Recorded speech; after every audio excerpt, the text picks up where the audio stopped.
problem. Okay. Give me a crazy person. I'll reject him. Donald Trump. See, that's your problem. He's not crazy. Things heat up fast when Jessica Tarlov and Greg Gutfeld clash live on air, with Gutfeld firing back unfiltered while Jessica stands firmly by her views. Their tense exchange dives straight into a sensitive issue, building anticipation as the debate unfolds into something viewers won't soon forget. So buckle up and get ready for a confrontation packed with intensity. And if you enjoy fiery face-offs and sharply contrasting perspectives, make sure to like and subscribe before we dive in. Tampon tip. Yeah, we would like to talk about it. Good.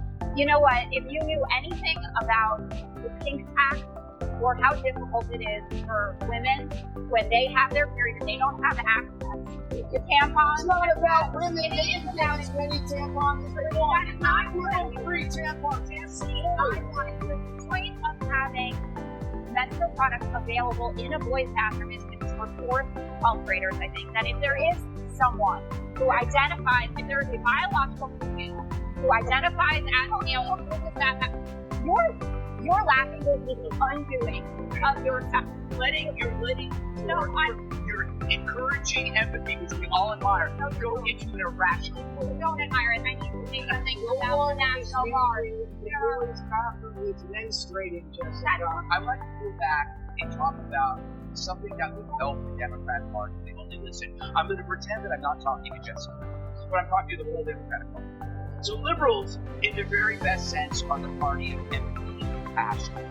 Their problem is they extend that benefit to people who prey upon innocent citizens. That is their problem. They don't know the boundaries to their compassion or their empathy, and that's why they need conservatives to say, hey, knock it off, go back. But why do liberals have to accept certain positions that are that bad? Like, why do they have to make excuses for rioters and looters? That is not necessarily a liberal position. They don't have to do it.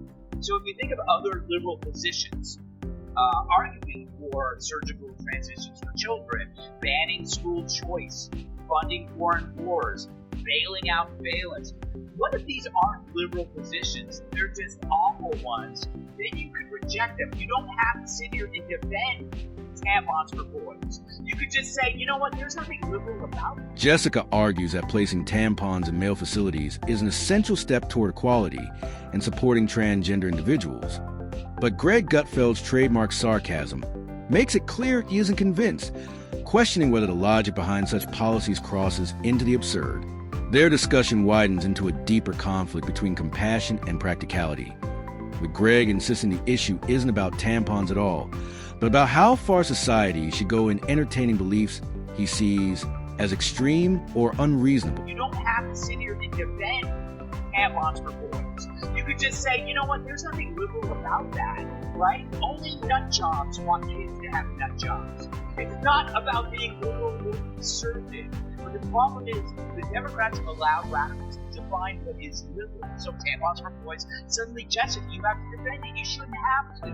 You know, liberals were always against conversion therapy. That was a psychological attempt at curing homosexuality.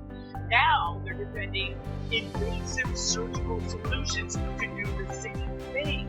How did that become liberal and the others are not? So it's a plea that, like, you don't have to defend this crap. You don't have to defend tampons for boys. You should laugh at it and go, this is bullshit. I don't believe any of it. And then all of a sudden you find that the Democrats and the Republicans are in the same room again. And we reject our crazies. It's time for you guys to reject it. Okay. Give me a crazy person. I'll reject him. Donald Trump. See, that's your problem. He's not crazy. That's your problem. Exactly the problem. There's nothing that he believes in that comes close to tampons for boys or for pushing trans surgeries on children because they're suffering from a psychological delusion. There's nothing like that in the conservative movement. But Democrats have embraced these things because they're so scared of being called black. The conversation pushes forward as Jessica insists these views aren't exclusive to the left, but Gutfeld refuses to accept that, pointing to examples like tampons in boys' restrooms, medical transitions for minors, and a defense of violent protests to argue that empathy becomes dangerous when used to excuse harmful behavior. He also criticizes what he perceives as the Democratic Party's failure to restrain irrational policies, highlighting contradictions. such as backing life-altering treatment for children, while previously opposing conversion therapy, and bluntly asking why one is considered humane while the other is condemned. Jessica's growing frustration becomes evident as she tries to counter Greg's relentless criticism. Crazy person, I'll reject him. Donald Trump. See, that's your problem. He's not crazy. That's your Fine, name a crazy person. I'll reject them. Donald Trump. See, that's your problem. He's not crazy. With that exchange, the clash reaches its peak as Gutfeld demands Democrats distance themselves from their most extreme voices, claiming Republicans have already done so. Rejecting Jessica's attempt to label Trump as unhinged, Greg argues that Trump isn't the one pushing for child surgeries or tampons in boys' bathrooms, insisting Democrats support such extremes because they fear being branded heartless. As the audience watches Jessica struggle against his pointed critiques, the debate expands beyond transgender policies into broader ideological divide consuming modern politics. Greg warns that Democrats damage their own reputation by refusing to challenge radical positions, stressing that policies affecting children and vulnerable groups must be grounded in reason. If radicals keep shaping the party's direction, he cautions, they will lose the trust of everyday Americans. So, in a world that feels more polarized by the day, where does empathy end and irrationality begin?